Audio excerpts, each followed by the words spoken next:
You know, there's really no winning when it comes to talking about Rick and Morty. No matter what you say or how well you back it up, someone's going to disagree with you. That's it. There was no other point to this introduction. I'm just getting that out of the way before we start. Anyway, hello everyone and welcome to The Void Theater. As always, I'm your host Alexander, and we're back to talk about Rick and Morty, a show that I honestly love almost as much as I genuinely hate. But to its credit, that's kind of the show's bread and butter. You can't not talk about the show without someone butting in and talking about how the show has gone downhill, or how it's only getting better and better with each season. Then it just kind of goes back and forth until someone gets bored and leaves. But the truth is that Rick and Morty has this weird tendency to jump back and forth between being a well-ranked comedy show and an insufferable mess of programming. But that does bring up the question of why. Why does Rick and Morty have this odd pendulum swing of going back from being an Emmy award-winning show to one that damn near makes its own fans want to change the channel on it?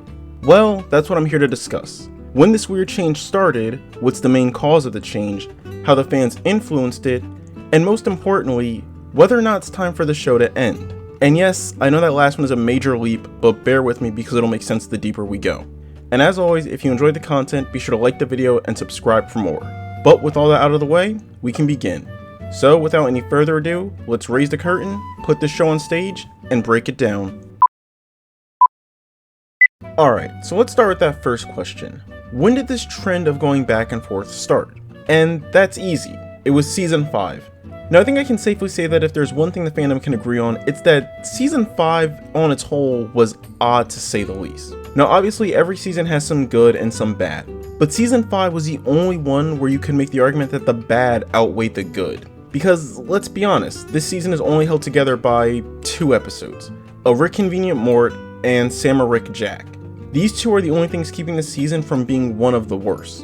And it's not hard to see the reason why. Out of the entire season, these 2 episodes are the only ones that, well, actually follow a plot. With the Rick Convenient Mort, it wasn't even related to the overarching story. It was just a simple romance story for Morty, and with Rick and Morty Jack, it was a 2-part season finale that addresses some of the biggest questions the fanbase had been asking. But the point is that these 2 episodes either created self-contained stories, or built upon things that fans had wanted for a long time. Now I do want to make it clear that while I do believe that season 5 is where the show started to lose itself, it's not entirely without reason. See, during the entirety of this season, the show ran into multiple problems. The main one being that COVID-19 was still in full swing, meaning that the production of the show was, for lack of a better word, everywhere. This also wasn't helped by the fact that during this, Justin Roiland had announced that one of the show's writers had passed away. Which, as we all know, is the worst thing Justin Roiland would ever have to tell his fans. But the point is that this season was, for lack of a better word, kinda fucked. It's why when you talk about it online to people that know the full backstory about it, most agree that it should have been pushed back to allow the crew some time to grieve and process how to move forward with the writing. But that doesn't really answer the main question, does it? Because while that explains when this shift really took place, it doesn't actually cover what the main cause of the shift was. Or does it? Because when you take a look at Rick and Morty over the series run, you start to notice a very striking pattern. See, from the beginning, the show has always gone back and forth on the actual overarching plot of it. Even all the way back in season 1, you would run into this problem. One moment we're watching the birth of evil Morty, the next is genius seeds going up your ass. The point is that the show was, and in most cases still is, everywhere when it comes to how it handles its plot. And okay, but how does that relate to the more recent issues with the show? But that does bring us to the main issue of this video, which is the concept of plot apathy. Now for anyone confused on what I mean by that, let me explain. Like I said, Rick and Morty has always played fast and loose on whether or not it wants to focus on its plot. It's one of, if not the show's main selling points. But in the more recent seasons, it's genuinely started to feel like the show has gone from fast and loose to outwardly hating the idea of there being any connecting story in the show itself. Hence the term plot apathy, or basically a supreme lack of care for the plot of the show.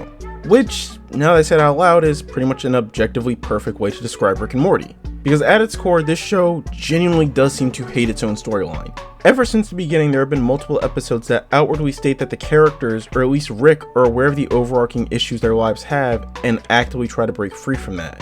And Rick is especially guilty of this, as almost every season has him talk about the next season or some unrelated thread that he doesn't care enough to resolve. The newest season is especially guilty of this, considering that the entire season up until about the halfway point has an overarching plot thread, and then it's tossed aside as a punchline to an admittedly mediocre joke. But that's the thing, isn't it? All those jokes like that, all those jabs at the idea of keeping a consistent story, they all feel like they're being written by people who are at best annoyed at the concept of having to keep a consistent plot going, and at worst, are completely apathetic to the idea. And that's what I mean by plot apathy. It's not that Rick and Morty can't hold a plot together. If I'm being honest, the show is frankly amazing at it when it wants to be. It's that the show, and to a larger point the writers, almost feel like they're flipping a coin on whether or not they want to actually do anything with the story. Which, while fun the first couple of seasons, can really start to rub you the wrong way the longer it goes on. And in the case of Rick and Morty, it's been going on for a while with no real end in sight. Which brings us to the fan base. Now, a while ago I did make a video detailing what I thought was one of the main issues with the show, and on a larger scale, its fan base. Essentially, I brought up the idea that at the rate the show is going, eventually the fanbase will be split down the middle. One side would be focused on the overall plot of the series and would enjoy it more, and the other would be in the reverse. Now, remember what I said about the concept of plot apathy? Well, the impact it's had on the fanbase has had some, let's say, interesting results. Now, before I go too deep into this, I want you to understand something. Obviously, when you go online into a forum like Space dedicated to a certain topic, you're going to find stronger responses and people who are more critical. But in this instance, that's actually what you want to see. Because looking at the Rick and Morty subreddit, it's become apparent that I'm not the only one who thinks the show is stagnated. During the entirety of the 6th season run, you could go online and see how split the fanbase was. From people hating the show for continuing the weird incest subtext, which admittedly is a fair reason to start not wanting to watch the show.